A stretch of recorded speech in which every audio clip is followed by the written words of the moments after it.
أعوذ بالله من الشيطان الرجيم. بسم الله الرحمن الرحيم. تبارك الذي جعل في السماء بروجا وجعل فيها سراجا وقمرا منيرا وهو الذي جعل الليل والنهار خلفة لمن أراد أن يذكر أو أراد شكورا وعباد الرحمن الذين يمشون على الأرض هونا وإذا خاطبهم الجاهلون قالوا سلاما والذين يبيتون لربهم سجدا وقياما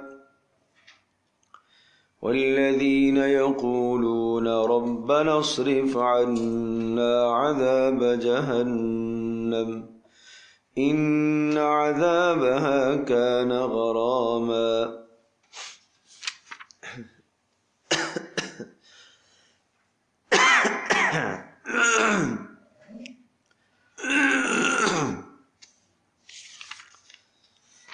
سورۃ الفرقان کا آخری رکوع ہے.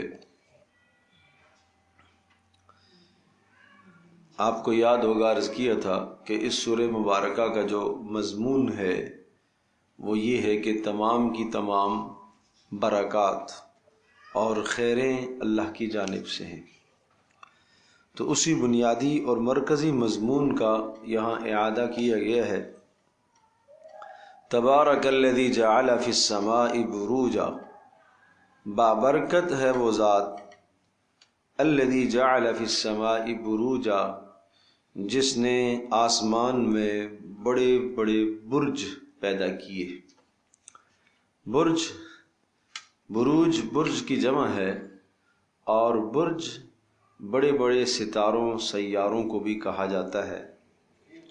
اور اسی طرح سے برج ان راستوں کو بھی کہا جاتا ہے کہ جن راستوں اور مداروں پر چاند سورج ستارے گردش کر رہے ہیں ان کو بھی برج کہا جاتا ہے.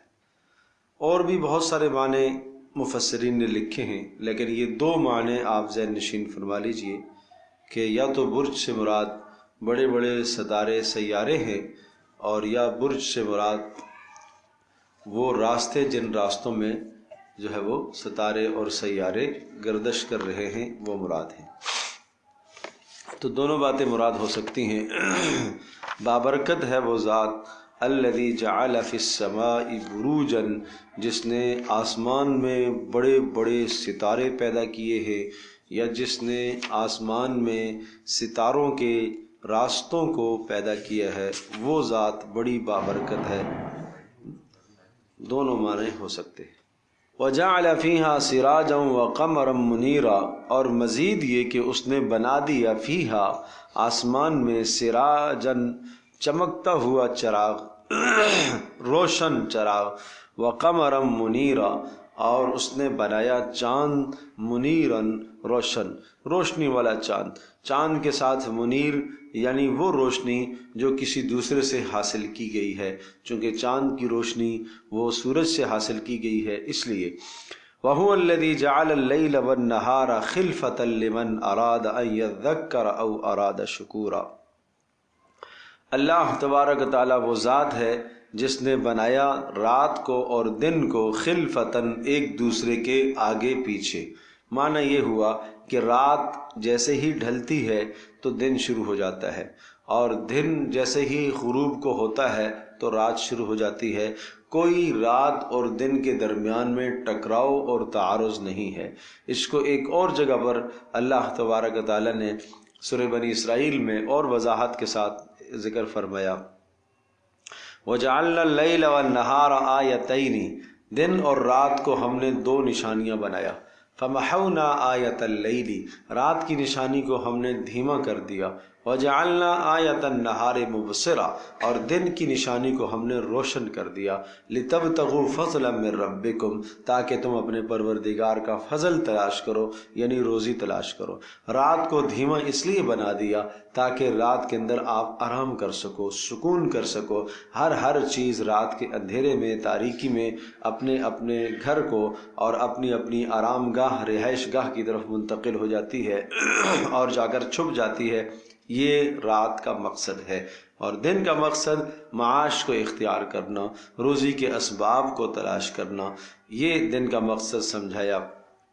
اور ایک دوسرے کے پیچھے آنا۔ والقمر قدرناہ منازل حتی عاد کالعرجون القدیم والشمس تجری لمستقر لها ذلک تقدیر العزیز العلیم۔ سورج ایک نظام کے مطابق چل رہا ہے، یہ اس پاک پروردگار کا تقدیری نظام اور فیصلہ ہے، اور اسی طرح سے چاند اس کے پیچھے ہے، اور فرمایا للشمس ینبغی لها ان تدرک القمر ولا اللیل سابق النہار۔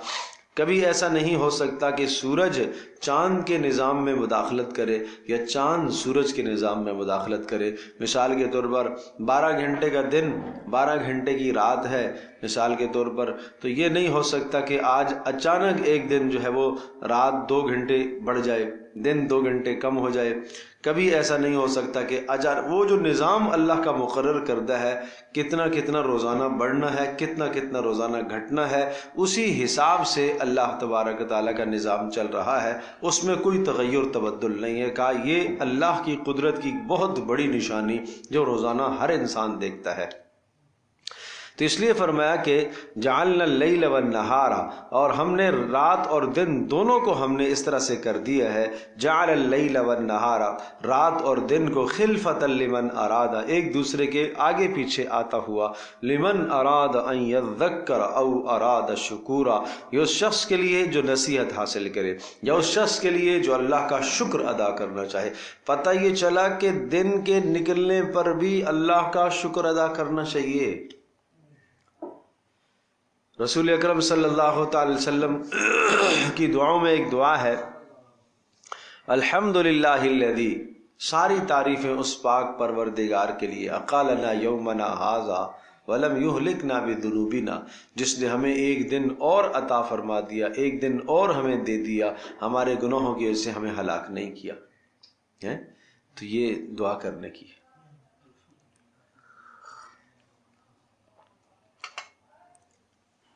صبح اٹھتے ہی الحمدللہ الذی احیانا بعدما اماتنا والیہ النشور، صبح ہو گئی ہے، اے اللہ تیرا شکر ہے تو نے میری روح کو واپس کر دیا، تو نے مجھے پھر سے زندہ کر دیا، پھر سے میں اپنے کاموں میں لگوں گا۔ اللہ سے مدد مانگی جائے کہ اللہ آج دن کو، کتنی خوبصورت دعا، اللہم اجعل اول ھذا النار فلاحا واوسط نجاح، کتنی خوبصورت دعا ہے۔ رسول پاک صلی اللہ علیہ وسلم، اے اللہ اس دن کا ابتدائی حصہ کامیابی والا، درمیانی حصہ فلاح کا اور والا، آخری حصہ نجات والا۔ اسی طرح سے رات آتی تو یہ دعا مانگتے، صبح یہ دعا مانگتے، اے اللہ اس دن کی خیر کا سوال کرتا ہوں، اس دن کی برکت کا سوال کرتا ہوں، اس دن میں مدد کا سوال کرتا ہوں۔ یہ سب وہ دعائیں ہیں جو صبح صبح کو آپ کیا کرتے تھے۔ مسلمان کی زندگی ایسی ہوتی ہے۔ یہ کون سی زندگی ہے کہ صبح نہ نماز کا احساس، اور اگر پڑھی بھی تو وہ جلدی جلدی پڑھ کر پھر سو گیا۔ جو پڑھتے ہیں وہ بھی بس پڑھ کے پھر بستر پر، اور پھر 11 بجے اور 12 بجے اٹھے، نہ اللہ کا نام، نہ کوئی دعا، نہ کوئی ذکر، نہ اذکار۔ یہ تو خاص وقت ہے اذکار کا۔ تو اس لیے ان دعاؤں کا اہتمام فرمایا کریں۔ مناجات مقبول ایک کتاب حضرت مولانا اشرف علی تھانوی رحمۃ اللہ علیہ نے رسول اکرم صلی اللہ تعالی وسلم کی ساری دعائیں جو آپ نے مانگی وہ ساری اس میں انہوں نے جمع کر دی، اور منزل متعین کر دی، بھائی ہفتے کو یہ پڑھ لیا کرے۔ ظاہر ہے روزانہ ایک آدمی پوری دعائیں تو نہیں پڑھ سکتا، بہت زیادہ ہے، تو پوری روزانہ نہ پڑھ سکے تو کم از کم 7 دنوں میں ایک ایک کر کے 7 حصے بنا دیے۔ یہ ہفتے کو پڑھ لے، یہ اتوار کو پڑھ لے، یہ پیر کو پڑھ لے، یہ منگل کو، اس طرح سے۔ اس کا فائدہ کیا ہے کہ ہفتے میں ایک مرتبہ وہ ساری کی ساری دعائیں آپ کی زبان پر آ جائیں گی جو پیارے پیغمبر صلی اللہ علیہ وسلم نے اللہ سے مانگی ہیں، وہ سب دعائیں اس میں آ جاتی ہیں۔ عام طور پر جو 40 دعائیں، جو چھوٹی چھوٹی 40 دعائیں روزمرہ کی، بیت الخلاء جانے کی، نکلنے کی، کھانے سے پہلے، کھانے کے بعد، سونے سے پہلے، سونے سے جاگ کر، یہ دعائیں بھی عام طور پر ہمیں یاد نہیں ہوتی، اور 2-4 جن کو ہوتی بھی ہیں پڑھنے کا موقع نہیں ملتا، توفیق نہیں ہوتی، اللہ کی طرف رجوع کا مزاج ہی نہیں رہا۔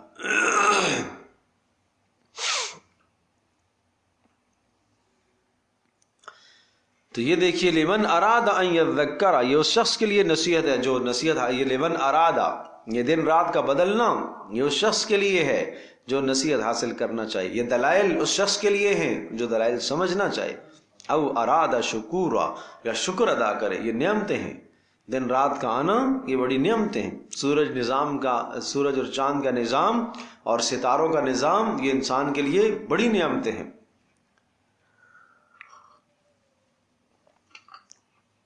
وعباد الرحمن،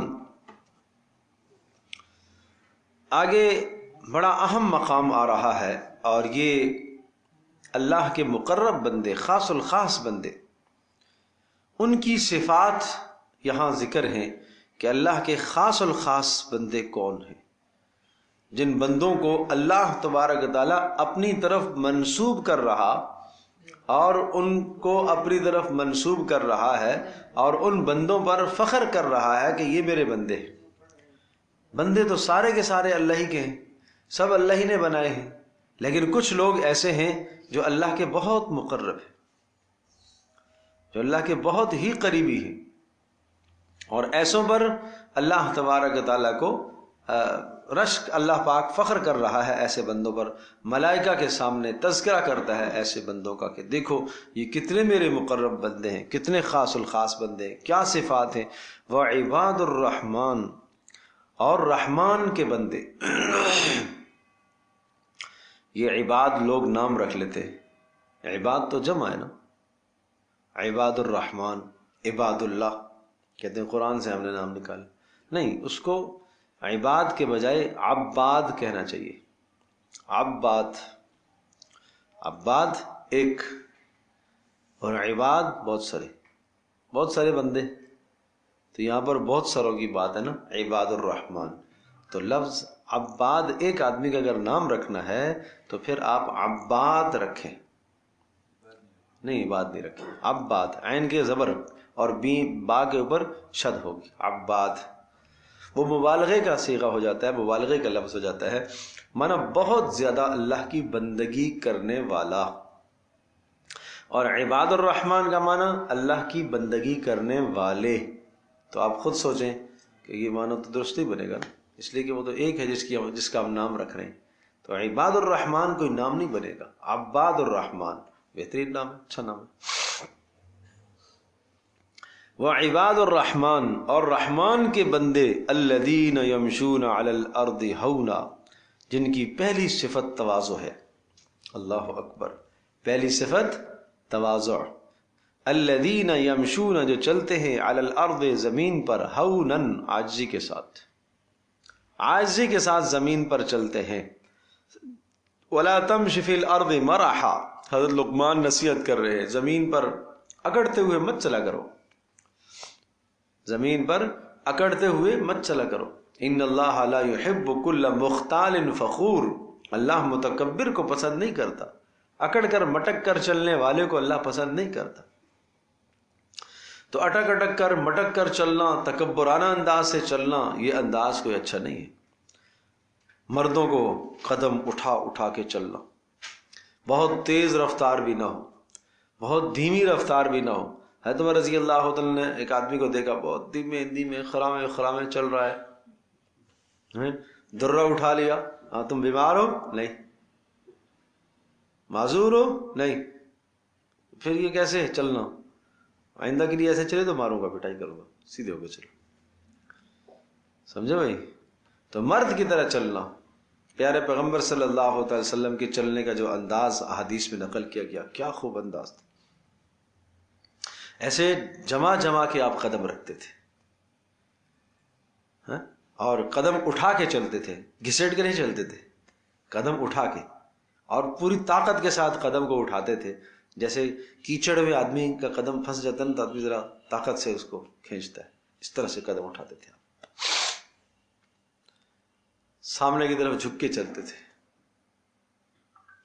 تو یہ ہے یمشون علی الارض ہونا، تواضع کے ساتھ چلنا.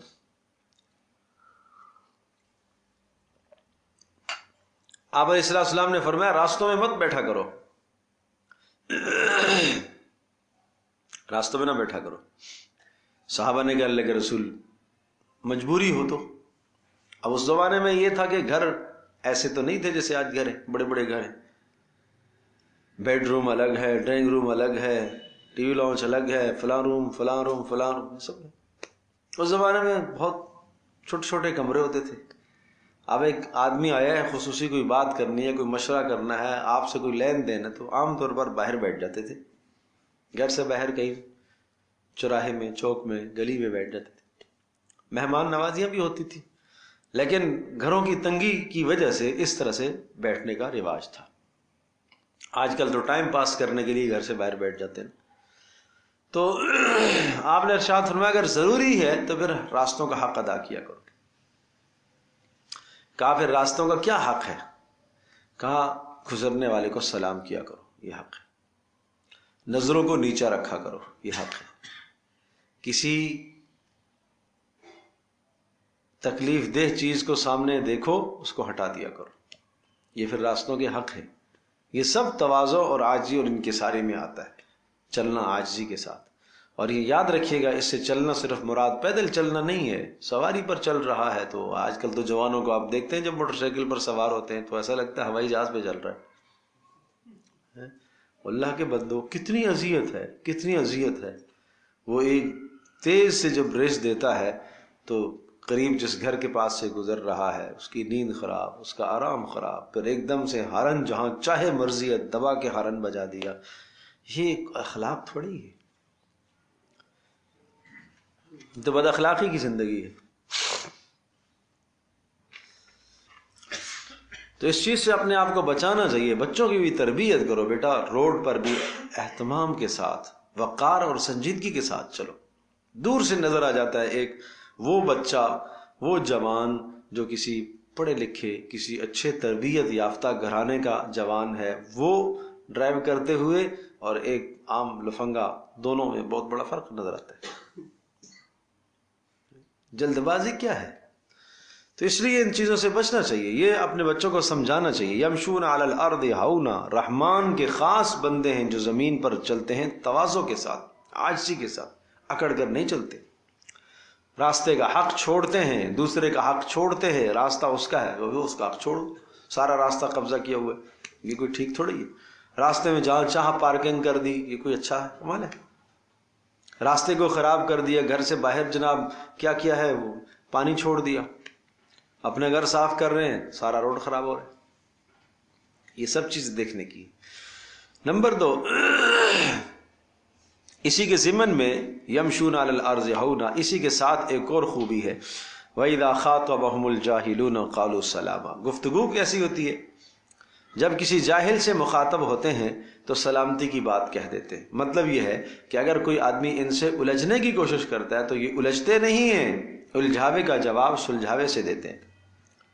نرم بات کہہ کر وہاں سے جان چھڑا کے آگے چل دیتے ہیں. نہیں، اس سے مجھے ایک کہیے تو میں 2 سناؤں گا.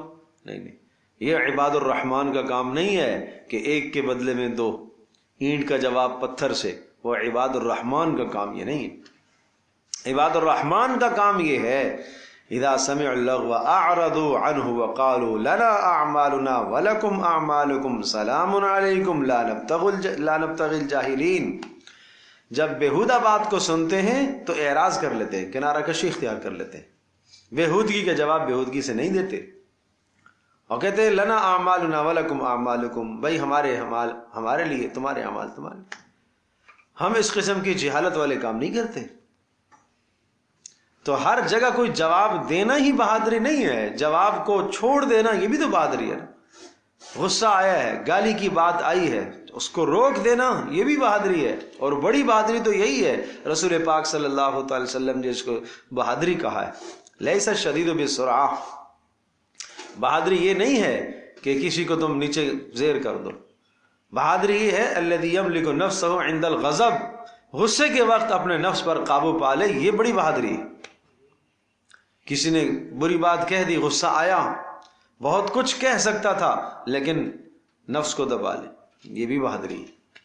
تھپڑ لگا دینا، گھسا لگا دینا، لات مار دینا، یہ کوئی بہادری تھوڑی۔ تو اس طرح سے کہا وَإِذَا خَاطَبَهُمُ الْجَاهِلُونَ قَالُوا سَلَامًا، اور جب جاہل ان سے مخاطب ہوتے ہیں، بات چیت کرتے ہیں، انجان لوگ بات چیت کرتے ہیں، آداب سے ناواقف بات کرتے ہیں، تو قالوا سلاما، سلامتی کی بات کہہ کر الگ ہو جاتے ہیں۔ دوسری خوبی والذین یبیتون لربہم سجدا وقیاما، اور فرمایا جو راتیں گزارتے ہیں، یبیتون لربہم، رات گزارتے ہیں اپنے پاک پروردگار کے سامنے، سجدا وقیاما، سجدے کی حالت میں اور قیام کی حالت میں۔ اللہ اکبر، لمبی لمبی راتیں، سردیوں کی طویل راتیں، ان راتوں میں اگر قیام نصیب نہ ہو تو کب نصیب ہوگا؟ ان راتوں میں اگر مناجات اللہ پاک کے ساتھ آدمی نہ کر سکے اور راتوں میں اٹھ کر 2 رکعت 4 رکعت نماز نفل ادا کر کے اللہ کے سامنے ہاتھ نہ پھیلا سکے تو آخر کب کرے گا؟ کب تہجد پڑھے گا؟ دنیا میں جتنے اولیاء اللہ گزرے ہیں، اللہ کے ولی، اللہ کے برگزیدہ، اللہ کے بزرگ جتنے بھی گزرے ہیں، کوئی بھی تہجد کے بغیر نہیں ہے۔ تہجد کے بغیر ولایت کا دعویٰ ہو ہی نہیں سکتا، ولی بن ہی نہیں سکتا، اللہ کا دوست ہو ہی نہیں سکتا بغیر تہجد کے۔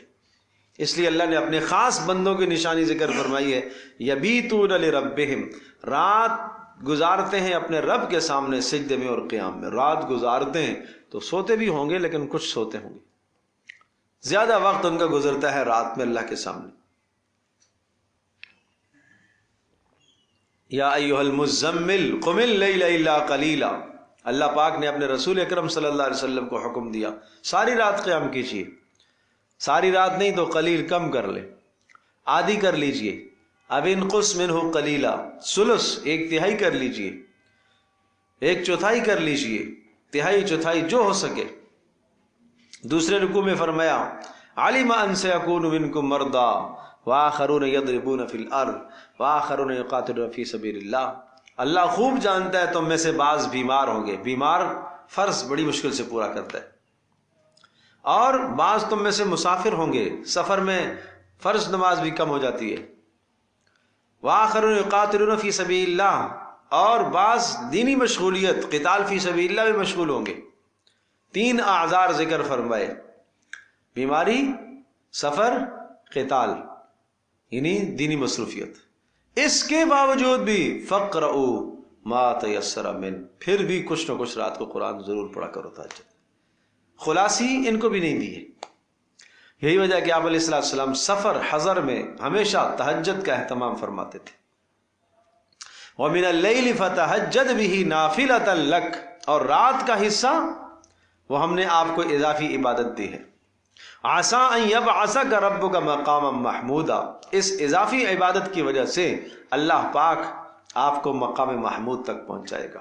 یاد رکھیے گا، یہ ہمارا عقیدہ ہے، اور رسول پاک صلی اللہ تعالی علیہ وسلم کی احادیث سے یہ مسئلہ معلوم ہوتا ہے کہ مقام محمود صرف ایک ہی شخص کو ملے گا، اور وہ رسول اکرم صلی اللہ تعالی وسلم کو ملے گا۔ جب بھی طے شدہ بات ہے کہ مقام محمود ایک ہی شخص کو ملے گا، پیارے پیغمبر صلی اللہ علیہ وسلم کو یہ بلند مقام اللہ عطا فرمائے گا، اس کے باوجود بھی تہجد پڑھیے، اس پر اللہ پاک آپ کو مقام محمود عطا کرے گا۔ اللہ جب آپ نے لکھ دیا ہے میرے لیے تو پھر کیا ضرورت ہے؟ نہیں، آپ تہجد پڑھیے۔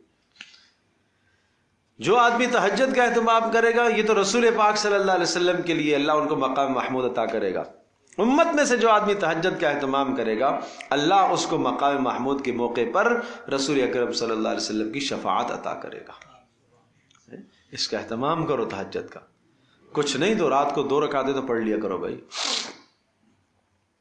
اصل حصہ اول تو یہ ہے کہ رات کے آخری حصے میں اٹھیں، نہیں اٹھ سکتے سونے سے پہلے 12 بجے سو رہے ہیں، باوضو ہو کر 2-4 رکعتیں نماز نفل ادا کر لیا کریں۔ ارے یہ بھی نہیں ہو سکتا تو ادنا درجہ تو یہ ہے کہ عشاء کی نماز کے بعد ہی 2 نفل پڑھ لیا کرو بھائی، لیکن آہستہ آہستہ آگے بڑھنے کی کوشش کرو۔ 10 سال سے 15 سال سے عشاء کی نماز کے بعد 2 نفل پڑھ رہے ہیں تو تھوڑا سا آگے تو بڑھو، آپ سونے پر آ جاؤ، سونے سے پہلے باوضو ہو کر، اس وقت فرض آپ پر نہیں ہے لیکن آپ باوضو ہو رہے ہیں صرف ان نوافل کے لیے، تہجد کی فضیلت حاصل کرنے کے لیے، اس وقت کوشش کریں۔ پھر کچھ وقت کے بعد اللہ پاک آپ کو توفیق دے دے گا رات کے آخری حصے میں مناجات کرنے کی، کہ جس وقت میں اللہ پاک اپنی شان کے مطابق آسمان دنیا پر آتا ہے اور پوچھتا ہے کہ کوئی سائل ہے، کوئی گناہوں کی معافی مانگنے والا ہے، کوئی رزق چاہنے والا ہے، کوئی فلاں چیز چاہنے والا ہے۔ یہ اس وقت اللہ کی طرف سے آوازیں آتی ہیں جب رات کا آخری حصہ شروع ہوتا ہے، تو اس وقت تو ہم سو رہے ہوتے ہیں، پھر ہمارے مسئلے کیسے حل ہوں گے، پھر ہماری پریشانیاں کیسے دور ہوں گی؟ اللہ اکبر۔ اس لیے تہجد کا اہتمام فرماؤ بھائی۔ تتجافى جنوبهم عن المضاجع يدعون ربهم خوفا وطمعا ومما رزقناهم ينفقون۔ ایک اور جگہ ان کی فضیلت یوں ذکر فرمائی الف لام میم سجدہ میں، تتجافى جنوبهم، ان کے پہلو رات کو بستروں سے جدا رہتے ہیں، يدعون ربهم خوفا وطمعا، اپنے پروردگار کو پکارتے ہیں ساری ساری رات اللہ سے امید رکھتے ہوئے اور اللہ تبارک تعالیٰ کا ڈر رکھتے ہوئے، اور جو مال ملتا ہے اس میں سے ہر مال میں سے آپ اللہ کی راہ میں خرچ کرنے کی کوشش کرتے ہیں۔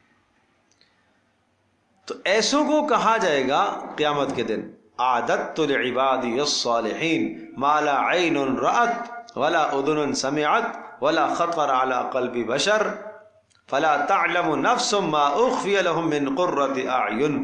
جو یہ تہجد کا اہتمام کرنے والے ہوں گے، کوئی نفس نہیں جانتا، کوئی انسان نہیں جانتا کہ اللہ پاک نے ان کے لیے کیا تیار کر کے رکھا ہے، مت پوچھو۔ اور حدیث میں اس کی یوں تشریح آئی ہے کہ میں نے اپنے ایسے بندوں کے لیے وہ تیار کر کے رکھا ہے جو کسی آنکھ نے نہیں دیکھا، کسی کان نے نہیں سنا، کسی دماغ اور دل پر خیال تک نہیں گزرا، ایسی نعمتیں تیار کر کے رکھی، یہ تہجد پر ملے گا۔ اور یہ ایسی نماز ہے چپکے چپکے کی نماز، بہت سارے گناہوں سے بچنے کا مؤثر ترین ذریعہ ہے، اور اس لیے حدیث میں آتا ہے علیکم بقیام اللیل، رات کا قیام کیا کرو، فإنہ دأب الصالحین قبلکم، تم سے پہلے نیک لوگوں کا طریقہ ہے یہ۔ اور اسی طرح سے فرمایا یہ شیطان کو دور کرنے کا مؤثر ذریعہ ہے اور گناہوں کی معافی کا بھی بہترین ذریعہ ہے، اس سے گناہ دھلتے ہیں، قیام اللیل سے، تہجد کی نماز سے شیطان اس سے دور ہوتا ہے۔ تمہیں تمہارے رب کی رضا نصیب ہوگی تو ہر آدمی کی ضرورت ہے کہ اگلے دن جب میں صبح کروں تو شیطان کے شر سے اور فتنے سے میں بچ سکوں، تو رات کو 2 رکعت نماز نفل پڑھ لیا کرو بھائی، سارے پڑھیں گے انشاءاللہ۔ تو اس کا اہتمام کریں، گھروں میں بھی اہتمام کروائیں۔ کتنی دیر لگتی ہے، کتنی دیر لگتی ہے، کون سے گھنٹے لگتے ہیں؟ باوضو ہو کر 2 رکعت نماز نفل، 4 نفل، 6 نفل، جو سہولت ہو سکے پڑھ کر 5 منٹ 10 منٹ اللہ کے سامنے ہاتھ پھیلاؤ، دعا کرو۔ کچھ بھی نہیں، دعا کو نہیں ذہن میں آ رہا ہے تو ہاتھ پھیلا لو، بھیک مانگنے والے کی طرح اللہ کے سامنے ہاتھ پھیلا لو بس۔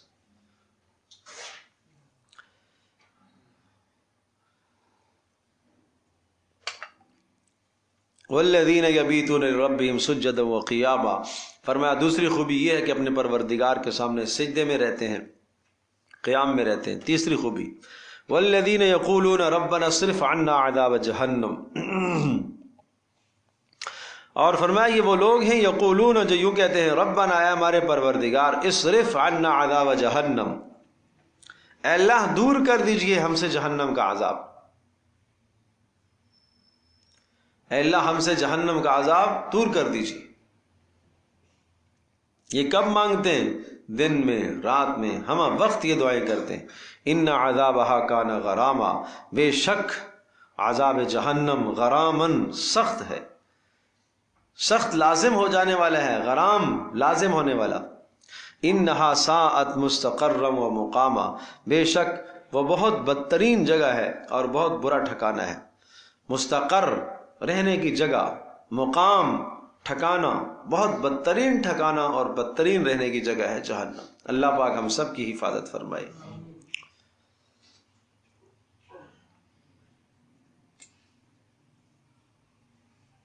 چوتھی خوبی والذین اذا انفقوا، عبادات مالیہ اعتدال میں، اعتدال کے ساتھ خرچ کرنا، یہ چوتھی خوبی ہے اعتدال کے ساتھ خرچ کرنا.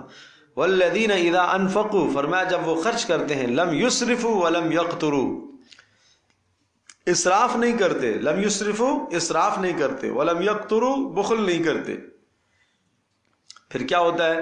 وکان بین ذلک قواما، اس کے درمیان میں سیدھے سیدھے چلتے ہیں، نہ اسراف کرتے ہیں نہ بخل کرتے ہیں. ضرورت کی جگہ پر خرچ کرنے والی جگہ پر خرچ کرتے ہیں اعتدال کے ساتھ، اور بخل تو بالکل نہیں کرتے. جہاں خرچ کرنے کی جگہ ہے، جو واجب ہے خرچ کرنا، بیوی پر، بچوں پر، ماں باپ پر، اقربا پر، وہاں سے پیسہ چھپا لیتا ہے، نہیں خرچ کرتا، یہ بخل کہلاتا ہے. مسلمان کو سمجھنا چاہیے کہ جو پیسہ اللہ پاک نے اس کو عطا فرمایا، سورۃ النور میں بڑی تفصیل آئی ہے، وہاں ہم نے بڑی تفصیل بیان کی تھی، وَآتُوهُم مِّن مَّالِ اللَّهِ الَّذِي آتَاكُمْ، کہ اس مال میں سے دو جو اللہ کا، آتوہم من مال اللہ، اللہ کے مال میں سے دو، اللہ کے مال میں سے جو اللہ نے تمہیں عطا کیا ہے. تو اللہ پاک نے مال کی نسبت اپنی طرف کی ہے، اللہ کا مال ہے. تو پتہ یہ چلا کہ مسلمان کے پاس جو مال آتا ہے اپنی کمائی سے، حلال طیب پاکیزہ کمائی سے، یہ مال، اس میں صرف اس کا اپنا حق نہیں ہے، اس میں اس کا حق ہے، اس کی بیوی بچوں کا حق ہے، اس کے ماں باپ کا حق ہے، اس کے اقرباء اعزاء کا حق ہے، مساکین کا حق ہے، غرباء کا حق ہے، پردیسیوں کا حق ہے، مسافروں کا حق ہے، یہ سب کا حق ہے. اس میں آدمی سمجھتا ہے کہ بس یہ صرف میرا مال ہے، میں نے کمایا. تو اسلام یہ چاہتا ہے کہ آپ کا جو کمایا ہوا مال ہے، اور وہ آپ کا مال الاہم فالاہم، درجہ بدرجہ سب سے زیادہ ضرورت آپ کو، پھر بیوی بچوں کو، ماں باپ کو، بہن بھائیوں کو، پھر دور کے رشتہ دار، ان کو ضرورت ہے. ہاں یہاں سے بچے تو پھر بعد میں رشتہ داروں پر لگاؤ، رشتہ داروں سے جو بچ جائے وہ دیگر غرباء مساکین پر لگاؤ، ان سے بچ جائے مسافروں پر لگاؤ، یوں خرچ کرو مال. تو اس مال میں دوسروں کا حق وابستہ ہے. لہذا ایک آدمی نے کسی زندگی میں کسی غریب پر خرچ نہیں کیا، کسی مسافر پر اس نے خرچ نہیں کیا ہے، کسی جو ہے اعزا اقربا میں سے کسی رشتہ دار پر خرچ نہیں کیا اس نے، تو اس نے مال کا حق تھوڑی ادا کیا. یہ خیال کرنے کی بات ہے. اس لیے فرمایا کہ والذین اذا انفقوا لم یسرفوا، جو خرچ کرتے ہیں تو اسراف بھی نہیں کرتے، ولم یقتروا، اور بخل بھی نہیں کرتے، وکان بین ذلک قواما، اور اس کے درمیان میں افراط اور تفریط سے بچ کر چلتے. والذین لا يدعون مع اللہ الہا آخر، پانچویں قسم، لا يدعون مع اللہ الہا آخر، جو نہیں ٹھہراتے اللہ کے ساتھ کسی کو الہ، اللہ کے ساتھ کسی کو الہ نہیں مانتے، اللہ کے ساتھ کسی کو شریک نہیں ٹھہراتے، شرک سے بچتے ہیں. وَلَا يَقْتُلُونَ النَّفْسَ الَّتِي حَرَّمَ اللَّهُ إِلَّا بِالْحَقِّ. پانچویں بات کیا ہو گئی؟ شرک نہیں کرتے. چھٹی بات وَلَا يَقْتُلُونَ النَّفْسَ، کسی کو ناحق قتل نہیں کرتے. وَلَا يَقْتُلُونَ النَّفْسَ الَّتِي حَرَّمَ اللَّهُ إِلَّا بِالْحَقِّ، ناحق قتل نہیں کرتے. ساتویں بات کیا ہو گئی؟ وَلَا يَزْنُونَ، زنا نہیں کرتے. کتنی باتیں ہو گئی؟ یاد رکھیے. اب یہ جو تین چیزیں یہاں پر ذکر فرمائی ہیں، لا يدعون، اللہ کے ساتھ کسی کو شریک نہیں ٹھہراتے. نمبر دو ولا يقتلون، قتل نہیں کرتے. اور نمبر تین ولا يزنون، زنا نہیں کرتے. یہ تین گناہ، شرک، قتل، زنا، ان تین گناہوں کو علامہ ابن قیم رحمۃ اللہ علیہ نے ام الخبائث، تمام کے تمام گناہوں کی بنیاد کہا ہے. یہ تمام گناہوں کی بنیاد ہیں یہ تین گناہ. کیسے؟ تو والذین لا يدعون مع اللہ الہا آخر، جب انسان اللہ کے علاوہ کسی اور سے امید لگانا شروع کرتا ہے تو آہستہ آہستہ کرتے کرتے یہ شرک کی طرف جاتا ہے. اور ایک جگہ پھر شرک ایسا آ جاتا ہے کہ اس شرک کو کرنے کے لیے اسلام کا بارڈر کراس کر کے کفر میں داخل ہونا پڑتا ہے، آدمی کفر میں چلا جاتا ہے. دوسرا گناہ قتل. قتل کیا ہوتا ہے؟ یہ نفرت کی وجہ سے ہوتا ہے. نفرت پلتے پلتے پلتے پلتے کہاں تک لے جاتی ہے؟ قتل تک. بغض، عداوت، کینہ. پہلے کیا ہوتا ہے؟ جو کینہ اور بغض ہے اندر اندر رہتا ہے، سامنے آتا ہے تو چہرے پر سخت ناگواری آ جاتی ہے، کیوں آیا میرے ساتھ؟ اب یہ اندر دبا ہوا ہے. پھر کچھ وقت کے بعد وہ کینہ، وہ نفرت، وہ بغض منہ پر آنا شروع، زبان پہ آتا ہے، کیسا آدمی ہے، ایسا آدمی ہے، ایسا آدمی ہے. پھر اس کے بعد غیبتوں کی طرف جاتا ہے، پھر اس کے بعد سامنے آتا ہے تو کبھی ہاتھ اٹھانا چاہتا ہے، اور بالآخر آخری حربہ یہ ہوتا ہے کہ جان سے ہی نمٹا دو اس کو. یہ قتل ہے. تو یہ کیا ہے؟ نفرت کی انتہا. سمجھے بھائی؟ اور اس کے بعد ولا یزنون، یہ کیا ہے؟ خواہشات کی پیروی. جو جی میں آیا وہ کیا، جو جی میں آیا وہ کیا، کرتے کرتے کرتے اس کی انتہا جا کر زنا پر ہوتی. تو اس لیے ان تین جرائم کو یہاں پر ذکر فرمایا کہ عباد الرحمن جو ہیں وہ اس قسم کے جرائم سے اپنے آپ کو بچاتے ہیں. والذین لا يدعون، پانچویں بات تھی جو اللہ کے ساتھ کسی کو شریک نہیں ٹھہراتے. اور چھٹی بات ولا یقتلون النفس، کسی نفس کو قتل نہیں کرتے، التی حرم اللہ، جس کو اللہ نے حرام کر دیا قتل کرنا، الا بالحق، مگر حق کی وجہ سے. قتل حق کی وجہ سے. وہ کون سا قتل ہوتا ہے جو حق کی وجہ سے؟ کوئی مرتد ہو گیا، اسلامی عدالت اس کو دوبارہ سے اسلام کی طرف دعوت دے گی، قبول نہیں کرے گا، 3 دن کے اندر اس کی گردن مار جائے گی. یہ ہے قتل حق. کسی نے زنا کیا، شادی شدہ ہے، اس کو رجم کر کے پتھر مار کے سنسار کر دیا جائے گا، اس کو کہتے ہیں قتل حق. اور نمبر 3، کسی نے کسی کو قتل کر دیا، اسلامی عدالت جو ہے قصاص لیتی ہے اور اس قاتل کو قتل کرتی ہے، تو یہ کیا کہلائے گا؟ قتل حق. یہ 3 طرح کا قتل حق ہے.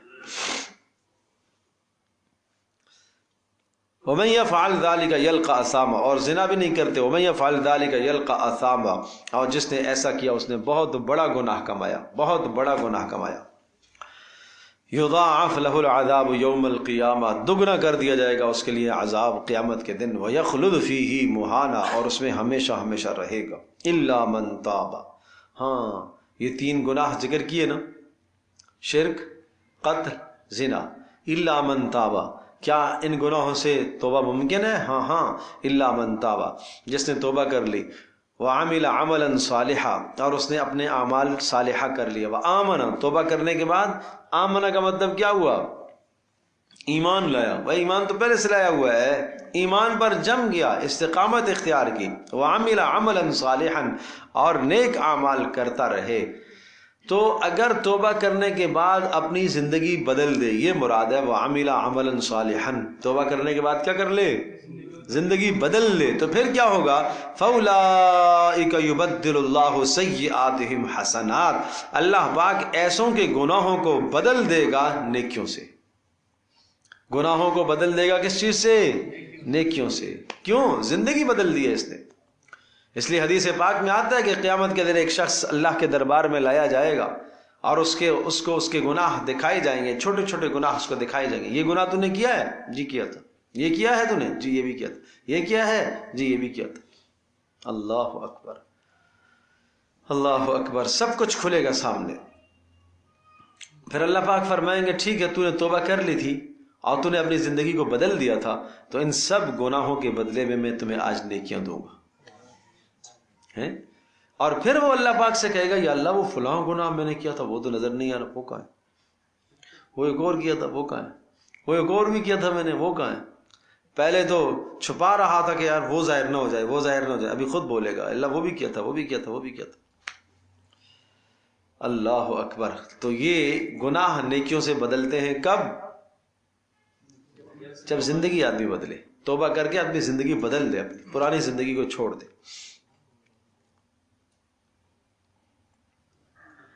عبداللہ بن مسعود رضی اللہ تعالیٰ عنہ ارشاد فرماتے ہیں، بڑی پیاری بات ہے، سنیے گا. کہتے ہیں تائب، توبہ کرنے والا وہ شخص نہیں ہے، توبہ کرنے والا وہ شخص نہیں ہے جو صرف زبان سے توبہ کر لے. توبہ اس وقت مکمل نہیں ہوگی، اس وقت تک مکمل نہیں ہو جب تک اپنے کپڑے بھی نہ بدل دے، جب تک اپنا بستر بھی نہ بدل دے، جب تک اپنا کھانا بھی نہ بدلے، جب تک اپنی دوستی نہ بدلے، سب چیزوں کو بدلنا ضروری ہے۔ پوچھا گیا اس بدلنے سے کیا مراد ہے؟ فرمایا جسم پر جو حرام کے، شہرت کے، تکبر کے کپڑے ہیں ان کو اتارے، تواضع کے کپڑے لائے، عاجزی انکساری والا کپڑا پہنے، ایسا کپڑا جس کو پہن کر تکبر آتا ہے اتارے اسے، حرام مال سے خریدا ہوا اتارے، لوٹ کسوٹ سے خریدا ہوا اتارے، اور حلال مال کا بھلے تھوڑا ہو وہ پہنے۔ کھانا بدل دے، حرام کھانے کو چھوڑ دے، لذت کے کھانوں کو چھوڑ دے، خواہشات کے کھانوں کو چھوڑ دے، کفایت کے کھانے پر آئے گا تو توبہ اس کی قبول ہوگی۔ اور بستر چھوڑنے کا مطلب کہ وہ لہو اور لعب اور ساری رات سوتے رہنے والا جو بستر ہے وہ چھوڑے، اس کو چھوڑ کر مصلی پر آئے، اس کو چھوڑ کر مصلی پر آئے۔ اور اسی طرح سے ارشاد فرمایا وہ جو لغویات اور فضولیات والے دوست تھے جن کے پاس بیٹھ کر گناہ کیا کرتا تھا، وہ سب کے سب دوستی چھوڑے اور نیک صحبت اختیار کرے۔ بدلنے کا مطلب یہ ہے، زندگی یوں بدلتے۔ یہاں تک فرمایا وہ ہاتھ بدل دے، ہاتھ، اور ہاتھ کیسے بدلے گا بھائی؟ فرمایا ہاتھ بدلنے کا مطلب یہ ہے کہ ان ہاتھوں سے جو ظلم اور زیادتی کی ہے اس بدلے میں اتنی ان ہاتھوں سے نیکی کرے۔ یہ ہے ہاتھوں کا بدلنا، یہ ہے ہاتھوں کا بدلنا۔ اس طرح سے اپنی زندگی کو بدلے گا تو وہ شخص توبہ کرنے والا سمجھا جائے گا، وہ شخص توبہ کرنے والا سمجھا جائے۔ اس طرح سے توبہ کرنے والا آدمی اگر روزانہ 70 مرتبہ بھی گناہ کرتا ہے اور پھر 70 مرتبہ ایسی توبہ کرتا ہے، اللہ تعالیٰ سارے گناہ معاف کر دے گا۔ توبہ تو صحیح ہو۔ اس لیے حضرت علی رضی اللہ تعالی سے متعلق آتا ہے، ایک آدمی کو سنا استغفار کر رہا تھا۔ کیا کر رہے ہو؟ استغفار کر رہا ہوں، گناہوں کی معافی مانگ رہا ہوں۔ تو ارشاد فرمایا بھائی تیرا استغفار ایک اور استغفار کا محتاج ہے۔ یہ تو جیسے استغفار کر رہا ہے نا، اس استغفار پر اور استغفار کرنا چاہیے۔ یہ کوئی استغفار ہے؟ تسبیح ہاتھ میں رکھی، استغفر اللہ استغفر اللہ استغفر اللہ استغفر اللہ، ساتھ جناب گالیاں بھی دے رہا ہے، لغویات میں بھی لگا ہوا ہے، بیہودہ کام بھی کر رہا ہے، اور جناب یوں سمجھے کہ بد نظری بھی ہو رہی ہے، غیبت بھی ہو رہی ہے، چغل خوری بھی ہو رہی ہے، استغفر اللہ استغفر اللہ استغفر اللہ۔ تو بتاؤ یہ استغفر اللہ ایک اور استغفر اللہ کا محتاج نہیں ہے؟ یہ کون سی استغفر اللہ؟ تو اس لیے ارشاد فرمایا استغفار کا مطلب یہ ہوتا ہے، استغفر اللہ وہ ہوتی ہے، استغفار اس کو کہیں گے کہ جس گناہ میں تم لگے ہوئے ہو وہ فوری چھوڑ دو۔ نمبر 2، اس پر ندامت ہو، شرمندگی اور افسوس ہو کہ یہ مجھ سے کیوں ہو گیا، اتنا افسوس ہو، اتنا افسوس ہو کہ وہ افسوس، وہ بے قراری اس کو قرار نہ آنے دے، اس کو نیند نہ آئے کہ میرا مالک مجھ سے روٹھ گیا ہے، اللہ میرا ناراض ہے، میں کیسے سو رہا ہوں بستر پر۔ اس قدر بے قراری ہو، ندامت ہو، شرمندگی ہو، اور آئندہ اس قسم کے گناہ کے قریب نہ جانے کا عزم مصمم پکا ارادہ کرے کہ آئندہ اس گناہ کے قریب نہیں جاؤں۔ اور چوتھا، پھر اس گناہ پر، اس گناہ کی تلافی کرے، اگر حقوق العباد پامال ہوئے ان کی ادائیگی کی کوشش کرے، اللہ کے حق پامال ہوئے، نمازیں رہی ہیں ان کی ادائیگی کی قضا کی کوشش کرے۔ اگر یہ چیزیں توبہ کے اندر موجود ہیں تو فرمایا تمہاری توبہ توبہ ہے۔ اللہ اکبر۔ قرآن نے معیار بتا دی ان لوگوں کی توبہ، وَعَلَى الثَّلَاثَةِ الَّذِينَ خُلِّفُوا حَتَّى إِذَا ضَاقَتْ عَلَيْهِمُ الْأَرْضُ بِمَا رَحُبَتْ ثُمَّ وَلَّيْتُمْ مُدْبِرِينَ۔ کیا عجیب کلمات ہیں۔ وَعَلَى الثَّلَاثَةِ الَّذِينَ خُلِّفُوا حَتَّى إِذَا ضَاقَتْ عَلَيْهِمُ الْأَرْضُ بِمَا رَحُبَتْ وَضَاقَتْ عَلَيْهِمْ أَنفُسُهُمْ وَظَنُّوا أَن لَّا مَلْجَأَ مِنَ اللَّهِ إِلَّا إِلَيْهِ۔ وہ 3 اشخاص غزوہ تبوک سے پیچھے رہ گئے تھے، پکے مخلص صحابی تھے، مخلص صحابی تھے، حضرت کعب بن مالک، ہلال ابن امیہ، مرارہ ابن ربیع رضی اللہ تعالی عنہم۔ آج کل جائیں گے نکلیں گے، اتنے دنوں میں اطلاع آئی کہ رسول اللہ صلی اللہ علیہ وسلم واپس آ گئے۔ اب جو غم لگا مت پوچھیے، کیا غم لگا یا اللہ، اب کیسے منہ دکھائیں گے۔ اتنے روئے 50 دن روتے رہے۔ قرآن کہتا ہے وَعَلَى الثَّلَاثَةِ الَّذِينَ خُلِّفُوا، وہ جو 3 آدمی پیچھے رہ گئے تھے نا، ضَاقَتْ عَلَيْهِمُ الْأَرْضُ بِمَا رَحُبَتْ، ان پر زمین تنگ ہو گئی تھی اور ان کو اپنی جانوں سے نفرت ہونے لگ گئی تھی، اپنی ذات سے نفرت ہونے لگ گئی تھی. وَظَنُّوا أَن لَّا مَلْجَأَ مِنَ اللَّهِ إِلَّا إِلَيْهِ، اور انہوں نے یقین کر لیا کہ اب اللہ کے سوا ہمارا کوئی بھی نہیں ہے. رسول اللہ صلی اللہ علیہ وسلم کی مجلس میں جاتے آپ علیہ السلام بھی نظر کرم نہیں فرماتے تھے، آپ بھی جی بھر کے نہیں دیکھتے تھے، آپ نے سب کو کہہ دیا کوئی بات چیت نہ کرے ان سے. ثم تاب علیہم، پھر اللہ تبارک تعالیٰ نے ان کی توبہ کو قبول فرمایا ہے. تو یہ توبہ اس طرح کی توبہ کرا کرو. امام غزالی رحمۃ اللہ علیہ نے توبہ کی ایک بڑی خوبصورت مثال لکھی ہے. ایسی توبہ کرو، ایک آدمی شکار کے لیے نکلا اور اس نے کسی جھاڑیوں کے اندر کوئی جانور کوئی شے دیکھی تو اس نے تیر چلایا اور لگ گیا اسے، اور جب وہ پھڑپھڑانے لگا تو یہ دوڑا ہوا گیا کہ بھائی میرا کام ہو گیا، شکار ہو گیا. جا کے دیکھتا ہے تو اپنا بیٹا تھا اور اس کو تو لگ گئی اور اس کی جان نکل گئی.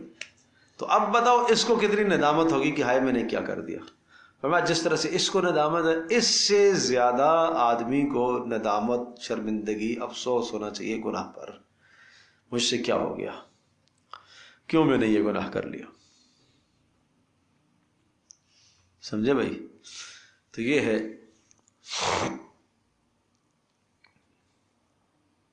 اللہ اکبر.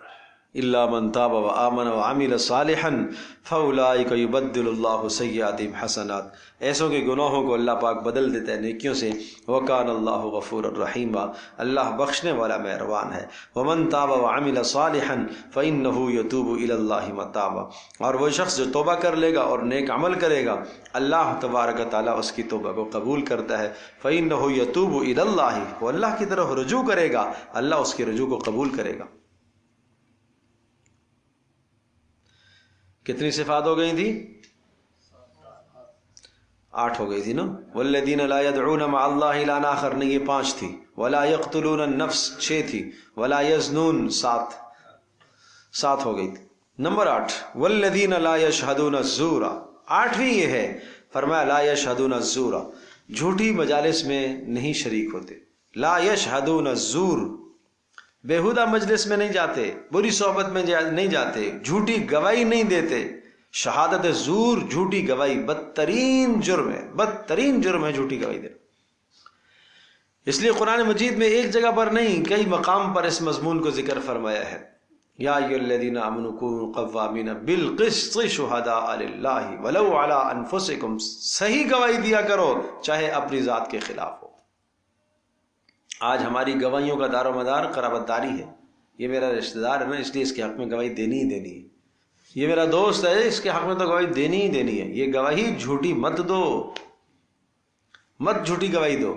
آپ کسی آدمی کے حق میں سفارش کرتے ہیں کہ ہاں یہ اس منصب کا اہل ہے، تو یہ گواہی آپ دے رہے ہیں. آپ سوچ سمجھ کے گواہی دو. جو آپ سفارش کرتے ہیں بھائی اس کا کام کر دو، یہ اس منصب کا اہل ہے، اس کو نوکری پر لگا دو، یہ اس کا مطلب یہ ہے کہ آپ سفارش کر رہے ہیں. آپ ووٹ ڈال رہے ہیں، آپ گواہی دے رہے ہیں، آپ گواہی دے رہے ہیں کہ ہاں یہ اس منصب کا اہل ہے. تو جھوٹی گواہی نہیں. جس منصب کا اہل اور حق دار نہ ہو اس کے حق میں آپ گواہی دے رہے ہیں. ووٹ ڈالنے کا مطلب آپ گواہی دے رہے ہیں کہ ہاں یہ حقدار نہیں ہے، تو آپ نے اس کو حقدار قرار دیا. قوم کی بنیاد پر، پیسے کی بنیاد پر، ضرورت کی بنیاد پر، کسی بھی وجہ سے ناجائز ہے یہ جھوٹی گواہی. اسی طرح سے ارشاد فرمایا، ایک حدیث میں آتا ہے آپ علیہ السلام فرما رہے تھے الا انبئکم باکبر الکبائر، بڑے گناہ بتاؤں؟ تو آپ نے بڑے گناہ بتانے شروع کیے. الاشراک باللہ، اللہ کے ساتھ شریک ٹھہرانا، اور اسی طرح سے جان بوجھ کر کسی کو قتل کرنا، ماں باپ کی نافرمانی. پھر آپ نے فرمایا وہ شہادت الزور. جب شہادت الزور، جھوٹی گواہی کی بات آئی تو آپ ٹیک لگائے بیٹھے ہوئے تھے، سیدھے ہو کے بیٹھ گئے اور پھر اس جملے کو دہرانے لگے وہ شہادت الزور، شہادت الزور، جھوٹی گواہی، جھوٹی گواہی، جھوٹی گواہی، جھوٹی گواہی. اتنا بولے صحابہ کہتے ہیں کہ ہم تمنا کرنے لگے کہ آپ خاموش ہو جائیں. اتنا بول رہے تھے. مسلسل کہہ رہے وہ شہادت الزور، شہادت الزور، جھوٹی گواہی، جھوٹی گواہی، جھوٹی گواہی. اتنا برا گناہ ہے آج جھوٹی گواہی. جعلی میڈیکل بنا لینا کسی کے لیے، ہاں بھائی یہ بیمار تھا، نہیں تھا بیمار تو آپ نے تو جھوٹی گواہی دی ہے نا. جعلی سرٹیفکیٹ بنا کر چھٹی اس کی کروا دی، رخصت لگوا دی، تو یہ کیا ہے؟ جھوٹی گواہی. تو یہ کوئی چھوٹا گناہ ہے؟ بہت بڑا گناہ ہے، بہت بڑا گناہ ہے. یہ نمازی بھی ہے، تہجد گزار بھی ہے، لیکن جھوٹی گواہی دے رہا ہے. سمجھ میں آئی بات؟ تو بھائی جھوٹی گواہی سے بچو، جھوٹی گواہی سے بچو. آپ سے کسی نے پوچھا یہ فلاں آپ کے پڑوس میں یہ آدمی رہتا ہے، اس کو آپ جانتے ہیں؟ جی جانتا ہوں. رشتے کے حوالے سے آپ سے کوئی مشورہ پوچھ رہا ہے کہ ان کا پیغام ہمارے گھر میں آیا، ہم بیٹی دینا چاہتے ہیں، کیسے ہیں یہ لوگ؟ جو صاف صاف آپ کو سمجھ میں آتا ہے وہ بتاؤ، صاف صاف، غلط بیانی نہ کرو، نہ اس کی رعایت رکھو نہ اس کی رعایت رکھو. آپ کوئی اچھا خیال رکھتے ہیں اس کے بارے میں تو آپ کو میرے خیال کے مطابق یہ ایسا ایسا ہے، اچھا ہے میرے خیال کے مطابق. یہ تو حدیث میں بھی صراحتاً آیا کہ آپ کسی کے بارے میں یہ تبصرہ جو قائم کرتے ہیں کہ وہ ایسا ہے ویسا ہے، نہیں نہیں، یوں کہا کرو میرا خیال یہ ہے، خیال یہ ہے. حتمی فیصلہ نہ لگاؤ، حتمی فیصلہ نہ کیا کرو. حضرت عمر بن خطاب رضی اللہ تعالیٰ کے سامنے کسی نے کسی کی تعریف کی تو آپ نے فرمایا اس کے ساتھ کوئی معاملہ تیرا ہوا ہے؟ کہا نہیں معاملہ تو کوئی نہیں ہوا. کہا کبھی سفر کیا ہے اس کے ساتھ؟ کہا سفر بھی نہیں کیا. پھر تم کیسے گواہی دے رہے ہو اس کے حق میں؟ تو یہ گواہی کوئی ہلکا عمل نہیں ہے. اس لیے فرمایا والذین لا یشہدون الزور، جو شہادت جھوٹی شہادت نہیں دیتے. کتنی باتیں ہو گئی؟ 8. نمبر 9، وَإِذَا مَرُّوا بِاللَّغْوِ مَرُّوا كِرَامًا، اور جب لغو چیز کے پاس سے گزرتے ہیں تو وہ عزت کے ساتھ وہاں سے گزر جاتے ہیں. کسی گناہ کی مجلس کے پاس سے گزر ہو تو شریک نہیں ہوتے. بات سمجھے بھائی؟ گناہ کی مجلس میں شادی، گناہ ہو رہا ہے، وہاں ڈھول ڈھمکا لگا ہوا ہے، یہ بھی جا رہا ہے. وَإِذَا مَرُّوا بِاللَّغْوِ مَرُّوا كِرَامًا پر عمل نہیں کیا اس نے. سمجھے بھائی؟ مخلوط نظام ہے، مردوں اور عورتوں کا ایک جگہ پر بے پردگی ہے، اس موقع پر یہ جا رہا ہے یا جا رہی ہے تو یہ کیا ہے؟ وَإِذَا مَرُّوا بِاللَّغْوِ مَرُّوا كِرَامًا پر عمل نہیں ہو رہا. لغویات کے پاس سے عزت اور شرافت کے ساتھ نہیں گزرتے. آپ جاؤ، آپ نے دیکھا اگر وہاں گناہ کا ارتکاب ہے تو واپس آ جاؤ بھائی، واپس آ جاؤ بھائی. ہماری آپ سے کوئی ناراضگی نہیں ہے، کوئی ناراضگی نہیں ہے، لیکن اس گناہ والی مجلس میں شریک نہیں ہو سکتا ہوں. یہ کرو. اس نافرمانی والی مجلس میں شریک نہیں ہو سکتا ہوں، اٹھ کے آ جاؤ. کتنے ہو گئے تھے؟ 9. نمبر 10، والذین اذا ذکروا بآیات ربہم لم یخروا علیہا صما وعمیانا. فرمایا کہ اذا ذکروا بآیات ربہم، جب ان کے سامنے اللہ کی آیات پڑھ کر سنائی جائے، ذکروا بآیات ربہم، انہیں نصیحت کی جائے اللہ کی آیات کی، تو لم یخروا علیہا صما وعمیانا، وہ نہیں گر پڑتے ان کے اوپر بہرے اور اندھے ہو کر. معنی یہ کہ اللہ کی آیات میں غور و فکر کرتے، تدبر کرتے. یہ نشانی یہ کہ اللہ کی آیات میں کیا کرتے ہیں؟ غور و فکر کرتے ہیں، تدبر کرتے. تو قرآن پڑھتے وقت تدبر کیا کرو، غور و فکر کیا کرو. اللہ کا کلام ہے، اللہ کا پیغام ہے، یہ مجھے کیا کہہ رہا ہے، یہ مجھ سے کیا مطالبہ کر رہا ہے. تلاوت کے دوران سوچا کرو، جتنا ترجمہ آپ نے پڑھ لیا اس کی تلاوت کرتے وقت آرام آرام سے اللہ کا کلام سمجھ کے پڑھا کرو. کتنی ہو گئی؟ نمبر 11، والذین یقولون ربنا هب لنا من ازواجنا. یہ آخری بڑی اہم خوبی ہے، بڑی خوب خوبی ہے. کیا پوچھتے ہیں؟ والذین یقولون ربنا. نمبر 11 یہ ہے والذین یقولون، جو یوں کرتے ہیں، دعائیں کرتے ہیں، ربنا، اے ہمارے رب، حب لنا من ازواجنا، حب عطا کر دیجئے ہمیں، ہمارے لیے ہماری ازواج کو بنا دیجئے، وذریاتنا، اور ہماری اولادوں کو بھی کر دیجئے، بنا دیجئے. کیا چیز؟ قرۃ اعین، آنکھوں کی ٹھنڈک بنا دیجئے.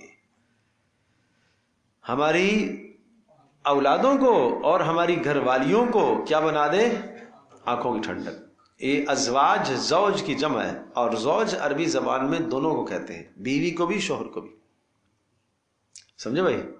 زوجہ فلاں، زوجہ، تو اس کے آخر میں جو یہ ہا لگتی ہے نا، یہ مؤنث کی طرف اشارہ ہے. زوج مذکر کو بولتے ہیں، مرد، زوج. زوج اصل میں جوڑے کو کہا جاتا ہے. تو بیوی بھی یہ دعا کرے، مرد بھی یہ دعا کرے، عورت بھی یہ دعا کرے، مرد بھی یہ دعا کرے. تو اگر مرد یہ دعا کرتا ہے تو مطلب یہ ہو جائے گا کہ اے اللہ ہماری بیویوں کو اور ہماری اولادوں کو ہماری آنکھوں کی ٹھنڈک بڑھا. اور اسی طرح سے اگر عورت دعا کرتی ہے تو اس کا مطلب یہ ہو جائے گا اے اللہ میرے شوہر کو اور میری اولادوں کو میری آنکھوں کی ٹھنڈک بنا. اور یاد رکھیے گا آنکھوں کی ٹھنڈک کس کو کہتے ہیں؟ آنکھ کی ٹھنڈک کس کو کہتے ہیں؟ یاد رکھیے گا جب بھی آپ نے اپنے بیٹے کو دیکھا اور بیوی کو دیکھا وہ کسی نیک عمل میں لگا ہوا ہو، لگی ہوئی ہو، ایسے نیک عمل میں کہ جس کو دیکھ کر آپ کی آنکھیں ٹھنڈی ہو جائیں، قرار آ جائے، مزہ آ جائے، کیسے نیک عمل میں لگی ہوئی ہے ماشاءاللہ، رشک آئے، دیکھ اس کی عبادت کو دیکھ کر رشک آئے. پتہ یہ چلا کہ عبادت کو دیکھ کر رشک آنا چاہیے نا. یہ تو یہ کہتے ہیں کہ جب بھی گھر میں داخل ہو تو وہ مصلی پہ ہی کھڑی ہوتی ہے. ارے اللہ کے بندے، اچھی بات ہے نا، اچھی بات ہے، کہاں کھڑی ہو؟ اچھی بات ہے، مصلی پہ کھڑی ہوتی ہے، سعادت کی بات نہیں ہے. وہ علیحدہ بات ہے کہ فرض نماز کے علاوہ نوافل نماز میں عورت کو مرد کے مزاج کا خیال رکھنا چاہیے، نفلی روزوں میں خیال رکھنا چاہیے. اگر یہ وقت اس کے آنے کا ہے تو نفل نماز کو موقوف کر دے اور اس وقت میں اس کے لیے استقبال کرے. یہ اس کے لیے اعزاز، بڑے اجر کی بات ہے، اعزاز کی بات ہے. پھر وہ گھر میں داخل ہو جائے، اس کی ضروریات کو پورا کرے، کھانے پینے کی ساری ضروریات دے کر اس کے بعد اس کی اجازت لے کر میں تھوڑی سی تلاوت کر لوں. ٹھیک ہے جی، تلاوت کر لوں. اس لیے کہ اس کا گھر میں اپنے شوہر کو وقت دینا یہ بھی اس کی عبادت ہے، اور شوہر کا اپنی بیوی کو وقت دینا یہ بھی اس کی عبادت ہے. اس لیے اس جگہ پر خیال رکھنے کی ضرورت ہے. لیکن شریعت نے پابند کیا ہے نوافل میں، نفل نماز میں، اور اسی طرح سے نفلی روزے میں، اعتکاف میں پابند کیا شریعت نے بیوی کو کہ وہ شوہر سے اجازت لے کر نفلی عمل کرے. لیکن مرد کو یہ پابند نہیں کیا گیا ہے کہ وہ نفلی عبادت میں اپنی بیوی سے پوچھے گا، وہ نہیں پوچھے گا. تو اس سے پتہ چلا الرجال قوامون علی النساء، مرد اور عورت دونوں کے دونوں یہ شریکہ حیات ہیں، ایک دوسرے کے لیے شریک حیات ہیں، لیکن مرد کو اللہ نے اختیار زیادہ دیا ہے. اس لیے اختیار زیادہ دیا ہے کہ اللہ تبارک و تعالیٰ نے اس کی عقل میں کمال رکھا ہے، اللہ نے اس کو حوصلہ عطا فرمایا، پھر یہ مال کما کر لاتا ہے. ان تمام باتوں کا حق یہ ہے کہ اس کو اختیار زیادہ دیا جائے. یعنی دونوں ایک ساتھ چلیں گے، زندگی ایک ساتھ گزاریں گے. عورت بحیثیت مشیر کے شوہر کے ساتھ وقت گزارے گی، بحیثیت مشیر کے، اور دونوں ساتھ چلتے رہیں گے. ہاں جہاں آرام تعارض اور تضاد اور ٹکراؤ آ جائے گا تو شوہر کی رائے کو وزن دیا جائے گا، اس کو اہمیت دی جائے گی، اور اس پر عورت کو قطعاً ناراض نہیں ہونا چاہیے کہ نہیں میری بات کو کیوں نہیں مانا گیا، تو نے اپنی بات کو کیوں منوایا. ہمیشہ آپ ہی اپنی بات کو منواتے ہیں، ہمیشہ بھائی 10 تو تمہاری بھی مانی جاتی ہوں گی. لیکن جب ٹکراؤ آئے گا تو ٹکراؤ کے موقع پر طے شدہ بات ہے، مرد کی بات کو شریعت نے وزن دیا ہے، تو پھر آپ کیوں کہتی ہو کہ ہر وقت تمہاری بات ہی مانی جاتی ہے؟ بھائی ٹکراؤ جب نہیں تھا تو وہ تو تمہیں نظر ہی نہیں آئی کچھ بھی، سمجھے بھائی؟ 1 مہینے کے اندر جناب آپس میں مشاورتیں ہوئی ہیں، مثال کے طور پر 10 مشورے ہوئے، ان 10 میں سے 9 میں اتفاق تھا، 1 میں ٹکراؤ آ گیا، تو وہ ہاں مرد کی بات کو وزن دیا جائے گا. پھر اگلے مہینے پھر اسی طرح سے ایک بات میں ٹکراؤ ہو گیا، مرد کی بات کو تو یہ کہے گی ہمیشہ یہی ہوا. تو اس کو تھوڑا سا اپنی فطرت کو بھی سمجھنا چاہیے نا. اس لیے پیارے پیغمبر صلی اللہ تعالی وسلم نے اس کی فطرت بھی بتائی ہے، سمجھائی ہے، اور یہ مردوں کو بہت بڑا سبق دیا ہے. فرمایا اگر تم میں سے کوئی آدمی ساری زندگی اس کے ساتھ اچھا برتاؤ کرتا رہے، ایک مرتبہ ایسا ہو گیا، ساری زندگی میں ایک مرتبہ ایسا ہو گیا کہ آپ کی طرف سے کوئی کمی ہو گئی، تو یہ بول اٹھے گی کہ اس گھر میں نے کبھی خیر دیکھی نہیں ہے. یہ تو حدیث کے الفاظ ہیں، یہ اس کی فطرت ہے. تو اس سے پتہ چلا کہ میں تو سچی کہہ رہا ہوں، جب یہ بات اگر عورت کے منہ سے آپ سنو تو آپ کو یہ کہنا چاہیے اے اللہ کے رسول، اے اللہ تیرے نبی نے سچ فرمایا، سچ فرمایا، سچ فرمایا، میرا اس پہ ایمان ہے. اور پھر آدمی کو غصہ نہیں ہونا چاہیے، ادھر سے سچ فرمایا ادھر سے جناب لگا بھی دے ساتھ اس کو چڑھانے کے لیے. اللہ کے نبی نے سچ فرمایا، یہ غلط بات ہے بھائی، یہ تو غلط بات ہے. اس موقع پر اگر وہ غصے میں آ کے کوئی جملہ بول دے، کوئی گستاخی کے جملہ کر بیٹھے، تو پھر اگر آپ سمجھ رہے ہیں کہ اس کو غصہ آیا ہوا تو پھر نہ بولو. دل میں یہ بات ہونی چاہیے کہ یار اللہ کے نبی نے یہ بات کہی، دیکھو کتنی سچ بات ہے، کتنی درست بات ہے۔ یہاں تو ظاہر سی بات ہے کہ اس کو پن کرنے کے لیے، اس کو ستانے کے لیے، اس کو اس کا دل دکھانے کے لیے کہے گا کہ اللہ کے نبی نے سچ کہا، سچ کہا، سچ کہا، تو اس کو تو غصہ آئے گا۔ تو مزاجوں کا خیال رکھا کرو، شوہر کو عورت کے مزاج کا، عورت کو شوہر کے مزاج کا خیال رکھنا چاہیے، بیویوں کے مزاجوں کا بھی خیال رکھو، فطرت کا خیال رکھو۔ جو چیز اس کی فطرت میں ہے اس کے ساتھ نہ چھیڑو، فطرت ہے اس کی، اس فطرت میں اگر وہ کبھی غصے ہو گئی ہے تو آپ سمجھو یہ اس کی فطرت ہے، اس کو غصہ آئے گا، یہ فطرت ہے۔ غارت امکم، رسول اللہ صلی اللہ علیہ وسلم نے فرمایا تھا آپ کی ماں کو غیرت آ گئی، آپ کی ماں کو غیرت آ گئی، آپ کی ماں کو غیرت آ گئی۔ یہ فطرت تھی نا کہ ایک زوجہ محترمہ کے یہاں آپ ٹھہرے ہوئے تھے اور دوسری زوجہ محترمہ کے گھر سے کوئی چیز آ گئی کھانے کے لیے، تو اب انہوں نے کہا کہ یہ تو میرا دن تھا، وہاں سے کیوں چیز آئی؟ تو فطرت ہے یہ۔ تو وہ جو خادمہ تھی آنے والی، اس کے ہاتھ پر انہوں نے ہاتھ مارا کہ وہ برتن گر گیا، ٹوٹ گیا۔ پھر پیارے پیغمبر صلی اللہ علیہ وسلم نے اس گھر سے، جس گھر کے اندر آپ رکے ہوئے تھے، اس گھر سے آپ نے صحیح سالم برتن اٹھایا اور ان کے گھر میں بھجوایا، اور آپ مسکراتے رہے۔ آپ نے فرمایا کہ تمہاری ماں کو غیرت آ گئی۔ یہ کیوں ہے ایسے؟ یہ سمجھایا ہے سبق، یہ حقوق سمجھائے کہ یہ فطرت کا معاملہ ہے، لہذا اس میں ہمیں چھیڑنا نہیں چاہیے۔ یہ تو نہیں کہا تم جلتی ہو، تم کیوں جل رہی ہو؟ نہیں بھائی، یہ فطرت ہے۔ عورت اپنی محبت میں کسی دوسرے کو نہیں برداشت کرتی، بات سمجھ میں بھائی؟ اسی طرح سے اگر مرد کو کوئی تحفہ مل گیا ہے، بہن کی طرف سے مل گیا ہے، ماں کی طرف سے مل گیا ہے، آپ سمجھتے ہیں کہ یہ ناگواری گزرے گی بیوی پر، تو بھائی ضروری ہے بتلانا، خیال رکھ لو۔ تو بہرحال یہ چیزیں ایسی ہیں کہ پیارے پیغمبر صلی اللہ تعالی وسلم کی جو خوبصورت تعلیمات ہیں وہ بڑی اہم تعلیمات ہیں، ان تعلیمات کو مقدم رکھو اور اپنی زندگی میں رسول اکرم صلی اللہ تعالی وسلم کی زندگی کو سامنے لاؤ۔ آپ علیہ السلام کی زندگی کیسی تھی؟ تو اس طرح سے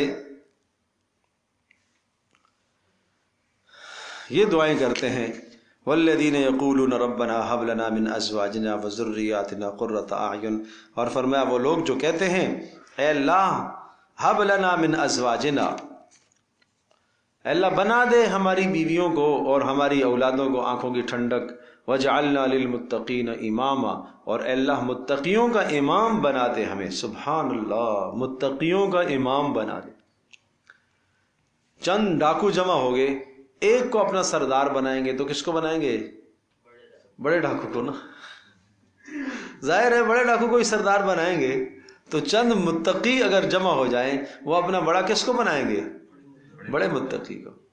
تو پھر پتہ نہیں آدمی کو آج ہمارے معاشرے میں امام مسجد بننے سے، عالم بننے سے کیوں شرم آتی ہے، حالانکہ قرآن کہتا ہے وجعلنا للمتقین اماما، اے اللہ ہمیں متقیوں کا امام بنا دے، نیکوکاروں کا ہمیں پیشوا بنا دے، مقتدا بنا دے، رہنما بنا دے۔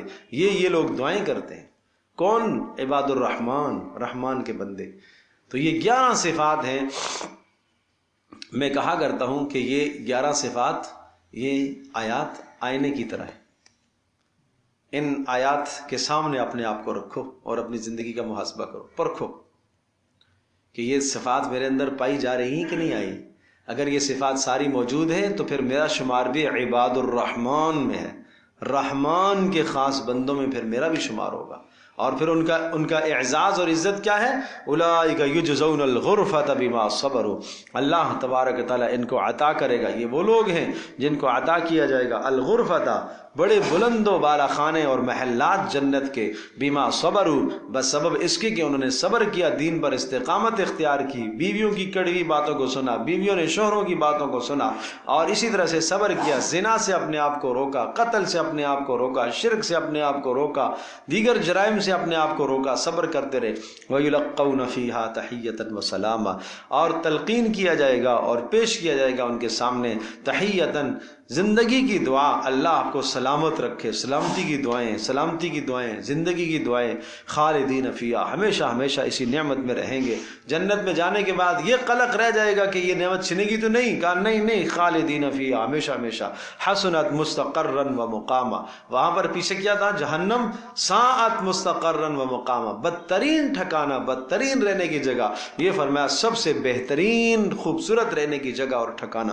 قل ما یعبأ بکم ربی لولا دعاؤکم، فرمایا تمہارے پروردگار کو کوئی پرواہ نہیں ہے، ما یعبأ بکم ربی، نہیں پرواہ کرتا میرا رب تمہاری، لولا دعاؤکم، اگر تمہاری دعا نہ ہو، اگر تمہاری پکارے نہ ہو، اللہ کے سامنے ہاتھ پھیلانا نہ ہو، تو اللہ پاک تمہیں عذاب دے دیتا۔ لیکن جب تم دعائیں مانگتے ہو نا اللہ پاک سے، اتنی دعائیں مانگتے ہو، وہ دعا قبول نہیں ہوئی ہے، تم سمجھتے ہو دعا قبول نہیں ہوئی ہے، جبکہ اس دعا کے بدلے میں اللہ پاک نے عذاب ٹال دیا آپ کے اوپر سے۔ ہم سمجھتے ہیں کہ میری دعا قبول ہوتی ہی نہیں ہے، بھائی ادھر سے گناہ اتنے کیے ہیں، ان گناہوں کے نتیجے میں اتنے عذاب متوجہ تھے، اتنے عذاب متوجہ تھے۔ اب 1 مہینے سے ایک چیز مانگ رہا ہے آدمی، 2 مہینے سے مانگ رہا ہے، سال سے مانگ رہا ہے، نہیں ملی نہیں ملی، تو اس دعا کے بدلے میں کیا ہو گیا؟ وہ عذاب ٹل گئے۔ اس لیے قل ما یعبأ بکم ربی لولا دعاؤکم، کہہ دیجئے نہیں پرواہ کرتا تمہارا پروردگار ہے، لولا دعاؤکم، اگر تمہاری دعائیں نہ ہوتی تو تمہیں عذاب دے دیتا۔ یہ نتیجہ یہاں پر ذکر ہے، ذکر نہیں ہے، اس کو محذوف نکالیں گے، لعذبکم، تو تمہیں عذاب دے دیتا۔ فقد کذبتم فسوف یکون لزاما، تو سن لو تم جب جھٹلاتے ہو اللہ کی باتوں کو، فسوف یکون لزاما، تو اس جھٹلانے کی سزا تم پاؤ گے، اس جھٹلانے کی سزا تمہیں ملے گی، دنیا میں بھی ملے گی، آخرت میں بھی ملے گی۔ اللہ تبارک تعالی ہم سب کی حفاظت فرمائے۔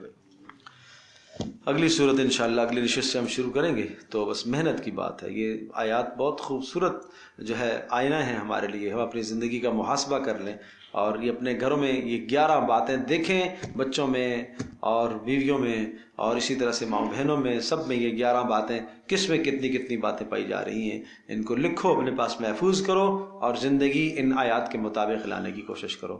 وآخر دعوانا الحمد للہ رب العالمین، والصلاة والسلام علی سید الانبیاء والمرسلین وعلی آلہ وصحبہ امتی اجمعین۔ اللہم انا نسألک الہدی والتقی والعفاف والغنی، اللہم انا نعوذ بک من الفتن ما ظہر منها وما بطن، ربنا لا تجعلنا فتنة للقوم الظالمین ونجنا برحمتک من القوم الکافرین۔ اللہم استر عوراتنا وآمن روعاتنا، اللہم حبب لنا الایمان وزینہ فی قلوبنا، اللہم کرہ لنا الکفر والفسوق والعصیان، اللہم اجعلنا من الراشدین۔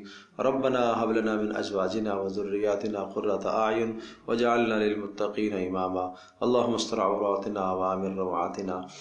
سبحانک اللہم وبحمدک، نشہد ان لا الہ الا انت، نستغفرک ونتوب الیک، وصلی اللہ تعالی علی خیر خلق محمد۔